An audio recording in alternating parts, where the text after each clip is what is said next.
themselves. Republican Congressman Mike Rogers of Michigan joins us this morning. He's the chairman of the Intelligence Committee. Nice to see you, sir. What do you think is the right strategy right this moment?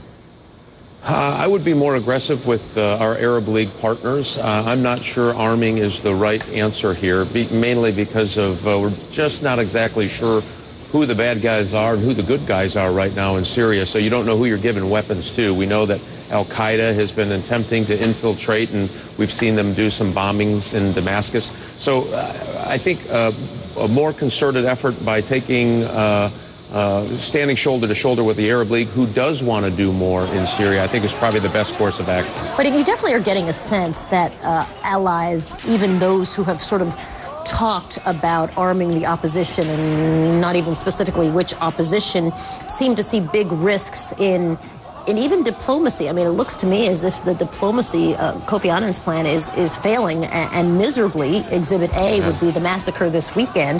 That looks like a disaster. So what kind of diplomacy moves it from where we are now to something that's genuinely aggressive and going to work?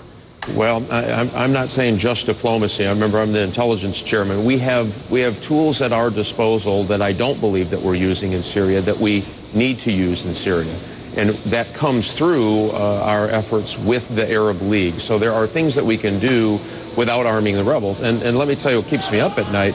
We know of at least a dozen or so sites that have some very serious chemical weapon caches, and that's just what we know of in Syria. So we have a national security interest to say, hey, we need to make sure this thing all happens correctly. All the right steps are taken so that we don't lose these weapon caches and something more horrific happens. So it has to be tempered, I think, but it also has to be aggressive. And the one piece that's missing is we're not being aggressive with our Arab League partners in certain capabilities that the United States has, really no one else has, that can have an impact on the Assad regime in Syria. And the other part of this is we really need to start putting pressure on Russia. We expect Iran to support Syria, and they are.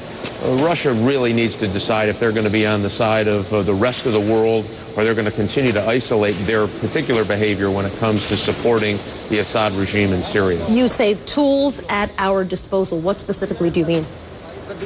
Well, I couldn't talk about specifics, but there are certain things and capabilities the United States has that can, in conjunction with our Arab League partners, could provide a tipping point. So it would provide certain capabilities to units that we know who are trying to overthrow the Assad regime, that we can vet, that we can test, that we can understand who completely that they are.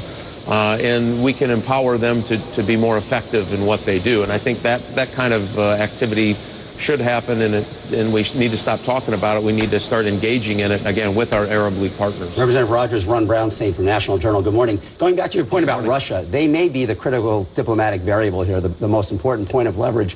What do you think the West can do to make Russia more comfortable with the idea of a regime change in Syria and move them to the side of putting pressure on Assad?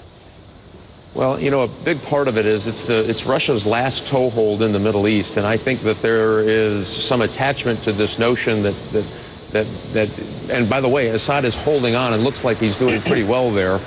I think they think that he's going to win, and so they're making this calculation that he's going to win, and they're going to have this toehold in the Middle East through Syria. We need to change that dynamic. I think we need to convince our Russians that this is not in their best interest. That some of this. The slaughtering of women and children is going to get on them as well, and that's just not the place that they want to be in the world. And they need, again, a little public pressure, a little bilateral effort from the United States and other European allies, I think can turn Russia on what's happening. I don't think they want to be on the wrong side of a slaughter in a town like Hula, and we just need to put the question to them: where do you want to be when this is over? We'd like you to be with the rest of the world. I think with that kind of pressure, we can get them to turn around. And remember, they also have huge weapons sales that are going into Syria. Another big problem we're going to have to deal with. Congressman Mike Rogers joining us this morning. Nice to see you, sir. Thanks for your time. Great to see you. Thanks, Soledad.